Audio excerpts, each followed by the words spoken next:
Now the Imran Khan government has gone ahead and sought out yet another deportation demand from the UK government. Now the Pakistani Prime Minister has in fact asked the relevant authorities in the United Kingdom to take steps to bring back the PMLN leader Nawaz Sharif from London to ensure that he faces the corruption charges that are pending against him in the courts of the law in Pakistan. And this decision has been taken at a cabinet meeting that was held just a couple of days ago. There is a cabinet member who went ahead and quoted that process needs to be finalized and speeded up because this has been going on for far too long. In fact, Imran Khan has gone ahead and asked the authorities to go ahead and pursue this particular matter vigorously. Let's rope in my panelists on this particular debate. Joyita Basu, who's the editor of the Sunday Guardian. First reaction, Joyita, what do you make, first of all, of this entire development? Nawaz Sharif had been deported to London because of ill health, and since then he continues to stay over there. Another witch hunt that is being created by the Pakistani establishment against all its predecessors, as we have seen the case with Nawaz Sharif. There have been other leaders of the Pakistani establishment, erstwhile leaders of the Pakistani establishment, that continue to go in exile in the United Kingdom. That continues to be the safe haven that Pakistani leaders go ahead and adhere to and rely on. Well, Megha, frankly, I don't blame Nawaz Sharif for what he has done. If he is staying back in London under one pretext or another, the fact of the matter is that he was being treated very badly when he was in Pakistan. And he was in a jail and he was put up in very bad conditions and all that. And I mean, I think we should totally understand about what is going on. And as far as Imran Khan's party wanting, or rather the government wanting him back, frankly, it's a sham. In fact, the very fact that Imran Khan is there as Prime Minister and not somebody from Nawaz Sharif's party, that is the biggest travesty of any electoral process that can happen. Because you see, what happened was that Imran Khan was selected by the army as the Prime Minister. They rigged the polls. If fair polls had happened, Nawaz Sharif would have won. In spite of all the taints of corruption on him and all that, his party would have simply won the election. So frankly, it is Imran Khan who should be, and right now that is what he's trying to do. Considering his governance is failing, his administration is failing, he has no clue about which way. I mean, Pakistan's economy has bottomed out. I mean, prices have risen. He is in really, really bad condition. I mean, shambolic condition, I would say Pakistan is. So this is one way of diverting attention. That is what is going on. Dr. Velawar, your comments in this, a witch hunt that we have seen far too long in the Pakistani establishment. This is exactly what happens. It's happened to its earlier leaders. Pervez Musharraf continues to be in exile in London. There were a number of corruption and money laundering cases that had been slapped on him as well. And now a similar fate awaits Nawaz Sharif. Well, I think Imran Khan have won the election on the card that he is going to fight corruption in the country. And in fact, it has been one of his slogans. And the National Accountability Bureau have been doing its job in collecting most of the opposition rather than dealing with the corruption as a whole. But was dealing only with the selectivity of the opponent to the current government. Because what happened in Pakistan is not only the civilian government is accused of corruption. It is also where the Nawaz Sharif himself accused the army of Pajwa. He was saying that how did he piled all his wealth during his tenure. So therefore, corruption is not new into Pakistan. In fact, the Transparency Bureau have been trying to find out all the loopholes where everybody have piled their assets. So therefore, Nawaz Sharif is one of the accused of enlarging his wealth, despite the fact that he belonged to a very rich family, industrialist. But during his tenure also, there were lots of corruption charges against him. And he was left out of the country on the request of Saudi Arabia that time to Pervez Musharraf, where then he came back, then he went again after because of his ailment. Therefore, I think it's a big process, and maybe now because the opposition have taken a position to fight the government in the street and have the demonstration, could have the fire back at them by the government, by the civilian, and while the army is keeping aside watching the development and the political instability in the country. Sumit Peer, coming over here. We've seen this a lot too many times. Obviously, it is the ISI and the Pakistani army that reigns in the political establishment, the civilian establishment. Even the PTI government that was formed, there were a number of charges that had been levied that it was the ISI in collusion with the political parties, especially when we talk about the JUD and LET coming together and supporting covertly the Pakistani PTI government to go ahead and put its establishment when it comes to the Pakistani government that is informed. How true do you think are the charges that have been imposed, first of all, in Nawaz Sharif? And if such is the situation of the political class when it comes to the Pakistani establishment, how do we go ahead and, as an international set of people, how do we go ahead and even believe what the Pakistanis do at the end of the day? Because they are a terror hub. Anything that goes is going to be under the keen eye of the ISI Pakistani government, Pakistani army, and which in turn is a puppet at the hands of the terrorists that it goes ahead and builds havens for, and it is a Chinese hand that is continuing to protect Pakistan at this point of time. I think, Megha ji, when you talk of Pakistan, the question is who is not corrupt. In Pakistan, we don't say who is corrupt. The question you must ask them, आपके यहाँ कोई ऐसा जो corrupt नहीं है. It's only the levels, A category, B category, C category. So they're all in corruption, from Bajwa, Imran Khan to Nawaz Sharif, to anybody. And as far as this extraditing Nawaz Sharif from London, this is not going to happen. Imran Khan knows it well, London knows this well, Nawaz Sharif knows it well. This will never see the light of day. They're all playing this game of mockery. Nawaz Sharif took the permission from the court on the pretext that he is ill and he wants to go. So because his condition had really deteriorated in the jail, so courts allowed him to go. So when he goes to London, do you think Nawaz Sharif will be ever extradited by the Britishers to Pakistan? That will not happen. I'll tell you a couple of reasons. First of all, they don't have an extradition treaty. Even the countries who have extradition treaty, let's take India. Take example of India. We have extradition treaty with them since 1992. And do you know, ma'am, let me give you some facts. Only one person has been extradited from London. Since 1992, 30 saal ho gaye, 30 years, one person. There are more than 5,000 people in last 7 years, in 2016 to this year, who have taken political asylums in London. According to the Deutsche Bank reports, there's around $800 billion of illicit wealth which is being managed, even laundered from London. And the British law protects that. And there is something called, which is very unique, there is the FCA, it's the Financial Authority of England, that in last 13 years, all the charges you say, any charge which has been levied on all of these, and incidentally, drug lords, you know, these politicians, these mafia people, today, all of them live in London. Why London? Because the laws are like such, we help them to live and stay there. Now this FCA on all the complaints, thousands of complaints, they have not even convicted one person in last 13 years. So what does this tell you? London is a one-way ticket. It's a safe haven. Unless and until Nawaz Sharif himself wants to come out of London, there is no way you're going to come out of England. It doesn't matter do you have extradition treaty or not. Even the people who have extradition treaty like us cannot do, because the laws are formed like that. And there's something which are very beautiful. They're part of this European Human Rights Commission. In it, it is deemed, if, let's say I take a political asylum and the court deems, they perceive, I might be tortured back in my country or I might face death penalty. In just a thought of that, they can deny my extradition. That is why nobody really is extradited out of England. And Nawaz Sharif is a political person. They know he might be tortured, or he might even face a death penalty in Pakistan. Let me assure you, ma'am, there is no way, because of these 4 reasons, Nawaz Sharif never ever will be extracted from London. And Imran Khan knows it well. He's just playing to the galleries, and these are all causing, making this drama within themselves. He's not going to leave London unless and until Nawaz Sharif himself wants to leave London. That's the real story of London. And that's the real story of British extradition. Okay, Joyita, coming over here, there are statements that have been made by Nawaz Sharif. He's gone ahead and said that the PTI government is a puppet, and he's utilized the term nalayak, in fact, going ahead and quoting. There are several media reports that have gone ahead and quoted this. They've said the government currently is a puppet at the hands of the army. Everybody knows that. We have gone ahead and done several debates, discussions on this. He's also gone ahead and said that the Pakistani army has gone ahead and jeopardized the democratic system system of Pakistan.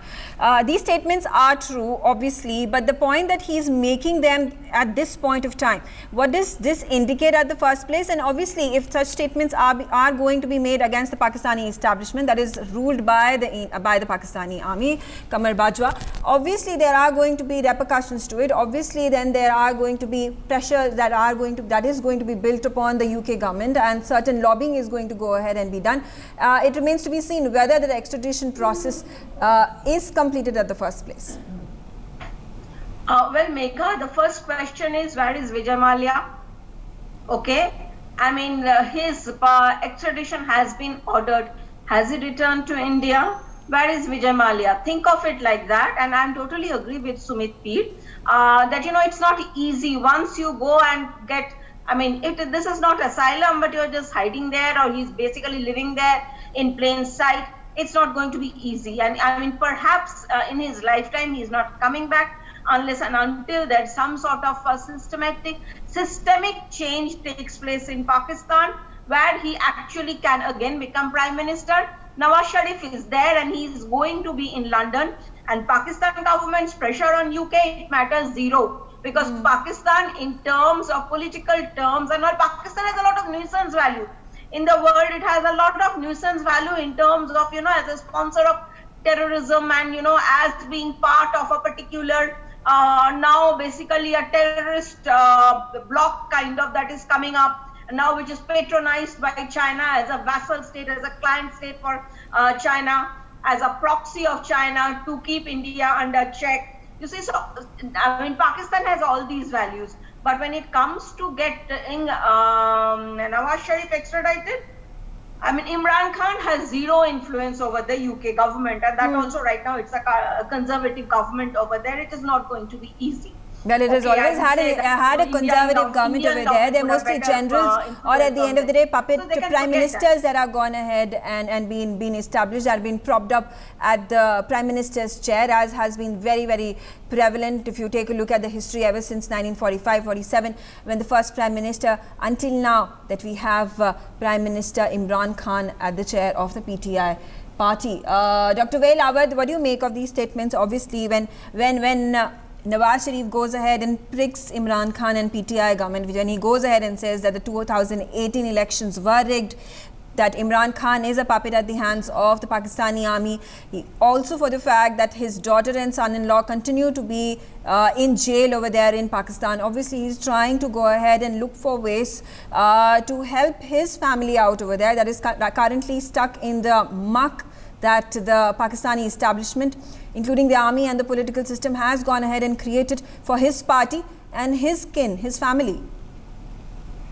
Well, it's a whole story of Pakistan where it is looked at it from as a failing state because of its political instability, and I said, and difficulty in applying the law and order in its systems. Therefore, it's a systemic kind of corruption which is in fact inflicted all the organization and institution in the government of Pakistan establishment.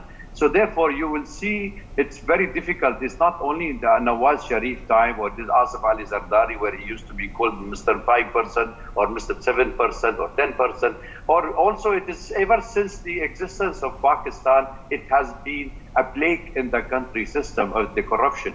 And secondly, which was added to it also was the Islamic insurgency during the Taliban time and during the Al-Qaeda and in the fight in Afghanistan, where they have promoted all these jihadist groups where that billions of dollars came from Saudi Arabia, pumped into the army of Pakistan, Zia-ul-Haq and his army, where all this money was unaccounted for. So therefore, and moreover, let me add one more point here. I think the Punjabi as a whole, who was ruling Pakistan for years, have also corrupted most of the rich area and resources where they have taken this money to themselves. Therefore, I don't see any hope in the end of the pipeline that could be we can fight in Pakistan corruption, whether it is Imran Khan, whether any prime minister comes to the office, because the whole system needs to be reshaped, revamped again.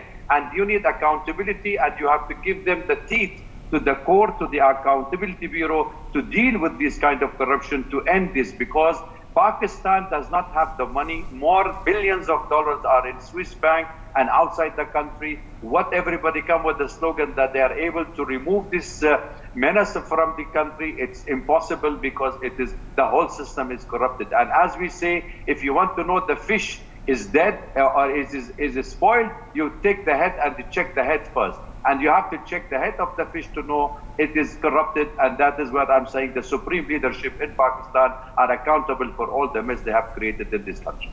Sumit Peer coming away, isn't this cyclical? First of all, see General Pervez Musharraf, he is the one who has uprooted the Nawaz Sharif government over there. After years together, it is Nawaz Sharif who has obviously gone ahead and showcased a lot of might, and which has further pressured the army in Pakistan and also brought it in a lot of fear, because then it is Pervez Musharraf, he himself is exiled into United Kingdom. And then we again witnessed that Nawaz Sharif, who was going ahead and showcasing a lot of opposition against the government, going ahead and exposing the Pakistani establishment. What we go ahead and see is a similar pattern that is being followed. He again goes to UK. So UK being the safe haven of the erstwhile leaders of Pakistan, several of them that are lodged over there. There was an MQM leader also that had gone ahead, and he currently lives in the United Kingdom under exile, and he's gone ahead and made an appeal to the Prime Minister of the country, of our country, Prime Minister Narendra Modi, asking for help because he comes from a minority community. So this is a cyclical pattern we can see over there. So why is it that action cannot be taken on the Pakistani establishment by international fora, by stronger countries the likes of United Kingdom, United States? United Kingdom perhaps not, because there's a very strong lobby of the Pakistani leadership that continues to build over there, even though the current Prime Minister is definitely pro-India and definitely pro-development when it comes to the global picture. So how do we take this forward from here? Because this has been happening for decades together. Megha ji, when you look at Pakistan, you see, Bhutto got Zia-ul-Haq, and Zia-ul-Haq, you know what he did with Bhutto, right? Now, Madam Bhutto got this Musharraf, and when she lands in Pakistan, the first day Musharraf gets her killed. Now, and somebody plants a bomb in Zia-ul-Haq's plane, and the plane is blown off. So this killing each other, hanging people, killing them in broad light, planting a bomb and trying to kill them. Now, what did the Supreme Court of Pakistan say? He said, get Musharraf back and hang his corpse for 3 days. Have you seen any Supreme Court of a country give a statement like this? So it's a curry chain of crime. It starts from the first leader, it ends to the end leader. Yeah. So any leader, Imran Khan, tomorrow they might get Afridi or anybody else, they are a part of this chain. This is how the culture of the place have been. The rich are Pakistani generals. Out of a 300 billion, less than 300 billion GDP, 30 billion is controlled by them. All the trade, the biggest trading body in Pakistan is Fauji Tanzim, which does a business of $30 billion and they paid zero in tax. These Faujis get a pension of $2 billion out of the $8 billion defense budget. So the literal kings of Pakistan are these generals, and they want the situation to be like that. They are not bothered about the people. Now, as far as the international community is concerned, you see, US has interest in Pakistan because of Afghanistan. Now, and the terror is emanating out of Pakistan. Now, after US withdrawing from Afghanistan, their interest in Pakistan has come down. We have a lot of interest there because they are a perennial cause of our trouble for last 70 years. Now, why should international community intervene? Pakistan is a liability when you don't have even $1 billion in your bank account, when your prime minister needs to borrow a plane from Saudi Arabia to go, and you know, when they are trying to fight a war in Turkmenistan on the behest of China, with that country where people like Hafiz Saeed and Maulana Masood Azhar roam free for $10 million bounties on their head, and you know, Lakwi goes to a Pakistani jail and he makes babies. I mean, these are all facts what I'm telling you. In such a country, what will the international community do to intervene? Why should they intervene? The only one who can intervene is us, and we have to settle our enemies which are living there. And if you expect the government will change, the military will change, nobody will change. It's an alliance, it's an evil alliance of convenience which benefits this mullah military nexus which is running the Pakistan, and the poor people of Pakistan are suffering. They have to even strive for naan and roti and all. So I mean, their life is miserable. But these people will never let Pakistan change, because this is what has been happening for 70 years. And today, if any international body wants to go and change it, let's say United States or let's say USSA or India, what are they going to get out of that? Pakistan is the biggest liability. China only has interest of OBR and CPAC. Minus that, even China has no interest with them. So, Pakistan is a kind of a growing cancer. Who wants to put their hands in a cesspool? Today, Pakistan is a cesspool of violent terrorism. Who will want to get their hands dirty there? That's the question you have to ask. Nobody is going to intervene in Pakistan. We have to intervene to the extent to settle our problems and to make our country safe. I pity people of Pakistan. I really am sorry for them because these poor chaps have no future. Unfortunately, these leaders have left them penniless and futureless. That's the reality of Pakistan, Meghaji. No hopes, ma'am. Sorry. Joyita, Pakistani leaders, the current establishment and the establishments before Imran Khan have left the Pakistanis, the poor Pakistanis, penniless and futureless.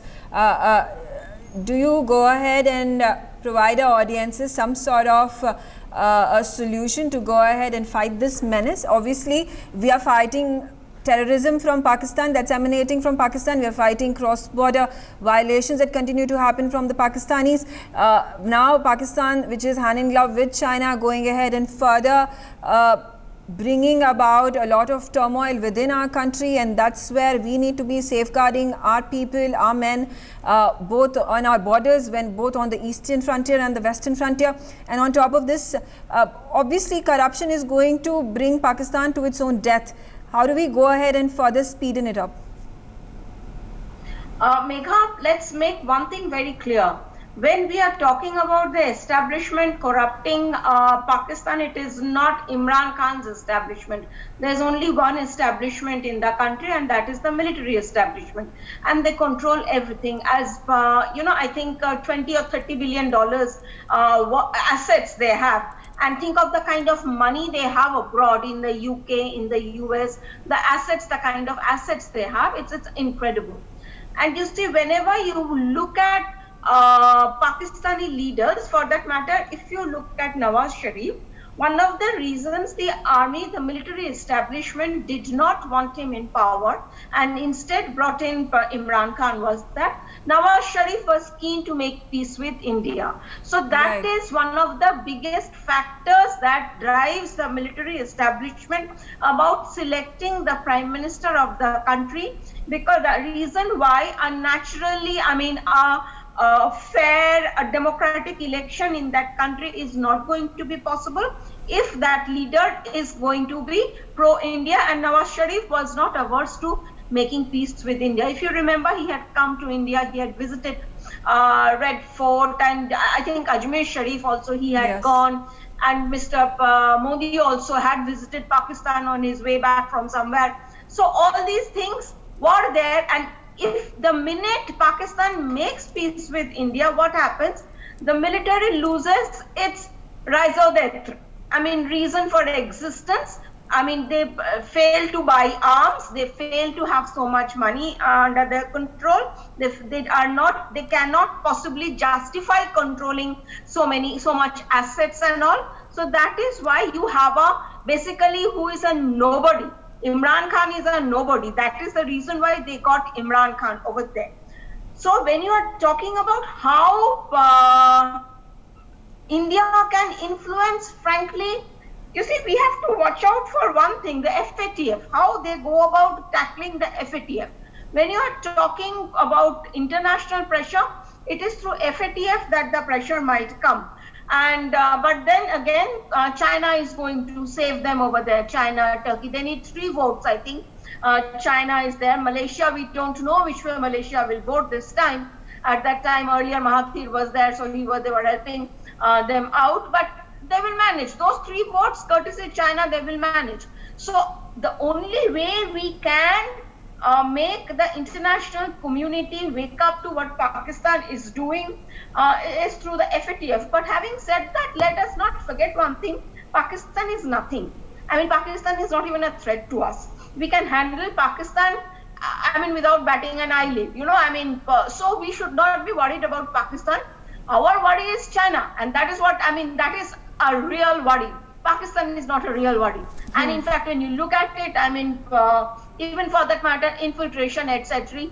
I think we are pretty decent in terms of controlling Pakistan, which I have been saying earlier also. It has a nuisance value, but nothing more than that. So I don't think we should be particularly worried about Pakistan, or even for that matter, 2-front war. They have it 0 in them to fight a war with India. Sumit, please, so in that particular instance, since Pakistan obviously is not something that we are actively worried about, but it is China that continues to be occupying our mind space at this point of time when it comes to the eastern as well as the western frontier. Imran Khan obviously trying very, very hard to save his job over here. Perhaps he might be the next Prime Minister of Pakistan, the erstwhile Prime Minister of Pakistan that is going to occupy that one space in London, perhaps a house over there. He perhaps might have a better position because he was initially married to one of the most wealthiest families in London. We're talking about Jemima Goldsmith, who then later became Jemima Khan, and obviously they have 2 children in that marriage. How do we go ahead now looking further? So if Imran Khan is going to suffer the same fate as Nawaz Sharif and the successes that are going to come ahead after Imran Khan, again, is it a way that we can go ahead and utilize this loophole that Pakistan continues to bring about year after year, every 5 years, because every single Prime Minister is not even allowed to complete his entire 5-year term, and before which there is some extradition that takes place, the change in power that takes place, a Prime Minister gets assassinated, they are gone ahead and purged by the judiciary over there, by the ISI, by the army for some fake sort of money laundering or corruption charges that are put forth, property charges that are put forth. How do we go ahead and utilize and take this particular loophole and a massive one which is in Pakistan to India's advantage and to world's advantage, so that the purge of Pakistan, the Pakistani establishment is faster, is much more hasty, and then obviously our key focus being Gilgit-Baltistan, which is extremely, and POK, which is extremely important. Those are our lands, and those are rightfully need to be occupied in our territory. I think, Megha, there are a couple of points which we need to really look at, because the first thing we have to say Pakistan is it is like a hired gun of China today, and the way Han Chinese boys are marrying Pakistani girls after 10 years, there might be nobody called a Pakistani. So there is a DNA invasion happening of Pakistan, which is more worrying than the military invasion. So Pakistan leaders have literally sold off their people to China. That is what is the reality of Pakistan. So we have to stop somehow the Chinese influence into Pakistan. Point number 3 is we have to liberate our POK, because POK and GB gives us access to Central Asia. Without increasing cloud, we must have access to Central Asia, so-called Persia. That China is trying to block hard. We have to see through it. And the fourth and the best part is there are 3-4 ethnic groups in Pakistan and 4 finite provinces. They are not happy with each other. We should be at the right point of time help to break Pakistan into 4 parts, so that these all 4 segments go about each other. I mean, they broke up into 4 small nations, and these 4 nations out of 3 will be in peace with us, and this terrorism and this muck which is created in Pakistan and affecting the whole world can be stopped. Breaking the Pakistan into 4 segments or 4 pieces as per the ethnicity, Pashtuns and Baluchis and all, that is the only solution to it, and taking our POK and GB as soon as possible before China exerts its a lot of influence. And Pakistanis, unfortunately, they don't have a lot of time. They have to worry about their ethnicity and race, which is being fast depleted by Chinese. Their leaders have sold literally their people to China. Somebody will write a book one day, how to get the sovereignty of a country for $65 billion, because that is what the CPEC is about. At a $65 billion, you're literally getting, the legitimacy over the whole country. I mean, hats off to China, what they have done. And, shame on these Pakistani generals and leaders, what have they done to their country. I pity the people of Pakistan. I mean, there's no fault. Imagine if you're born on the other side of the line. What is your fault? You're just born. It's an accident of birth. And you have to suffer for the whole life. That is the tyranny in Pakistan. That is the unfortunate thing in Pakistan. And these people need to somehow come out and admit it. Stop this Hindu hatred, stop this Indian hatred, and come and talk about it. If you talk, somebody may be able to liberate you. Save yourself from China. If you don't act, there'll be no Pakistani or Pakistan after 10 years. That is the moot point. Absolutely. Thanks, Sumit, and thanks all my panelists for joining me on this discussion. Obviously, the only solution and a practical solution would be go ahead and isolate Pakistan. Punjab, that is a very, very small territory, because Gilgit-Baltistan POK is ours. Balochis have been wanting for an independence and have been going ahead and protesting for decades together now. That needs to be separated. Sindh is something there are ethnic minorities that have been seeking independence for the past several decades again. So the point is, at the end of the day, to bifurcate these areas, give them independence, demand back Gilgit-Baltistan and POK, and that what remains is Punjab. And that is something that would be very, very easy to go ahead and further purge at the end of the day, because it is the Punjabi generals that are continuing to control Pakistan, and at the end of the day, which also goes ahead and continues to provide havens for the terrorists. So if that ends, if this completely is bifurcated, divided, this is going to go about bringing a peaceful solution to a neighbor that continues to be rogue and that continues to infiltrate terrorists into our territory and into our borders. For more such videos, subscribe to the NewsX YouTube channel, hit the bell icon.